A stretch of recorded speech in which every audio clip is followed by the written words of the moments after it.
Praise the Lord. பிலிப்பு ஆண்டவர் கிட்ட போய் கேட்கிறாரு, ஆண்டவரே நீங்க எனக்கு பிதாவை காட்டுங்கன்ட்டு.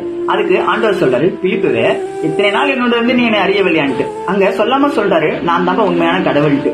கூட இருந்த சீஷர்களுக்கே தெரிய மாட்டேங்குது உண்மையான கடவுள் யாருன்ட்டு. அதே பிரச்சனை தாங்க நம்ம வாழ்க்கையில கூட. ஆண்டவர் நம்ம கூட தான் இருக்காரா? நம்ம ஜெபத்தை கேட்கிறாரா? நம்ம விண்ணப்பத்துக்கு அவர் பதில் தருவாரான்ட்டு நிறைய பேருக்கு இந்த டவுட் இருக்குங்க.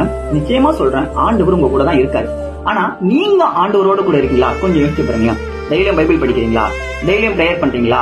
டெய்லியும் பரிசுத்தமா இருக்கணும் அப்படின்றதுக்காக முயற்சி எடுக்கிறீங்களா? ஆவிக்குரிய ரிலேஷன்ஷிப்ல ஆண்டவரோடு கூட இருக்கீங்களா? கொஞ்சம் யோசிச்சு பாருங்க. ஆண்டவர் நம்ம கூட இருக்கணும்னா நம்மளும் ஆண்டவரோட கூட இருக்கணும் தானே. ஏசப்பா எனக்கு அது செய்யணும், ஏசப்பா எனக்கு இது செய்யணும், ஏசப்பா என் வாழ்க்கையை நான் எதிர்பார்க்கறது எல்லாமே செய்யணும். உங்களுக்கு எதிர்பார்ப்புகள் இருக்கு. ஆனா நீங்க ஏசப்பாக்காக என்ன செய்யணும்? கொஞ்சம் யோசிச்சு பாருங்களேன். இந்த உலகத்துல எல்லாருமே இயேசுவை ஏற்றுக்கொள்ளுங்க. நீங்க இயேசுவை ஏற்றுக்கொண்டிருக்கீங்களா? ஏதோ ஒரு நோக்கம் ஆண்டவர் உங்களுக்கு மேல வச்சிருக்காரு. அது என்னன்னு கண்டுபிடிச்சீங்கனாலே உங்க வாழ்க்கையில நீங்க என்ன எதிர்பார்க்கறீங்களோ அந்த சக்சஸ் அடைய முடியும். ஆண்டவருக்கான திட்டத்தை செய்ய முடியும். புரிஞ்சுக்க விசுவாசிக்கிறீங்க. God bless you.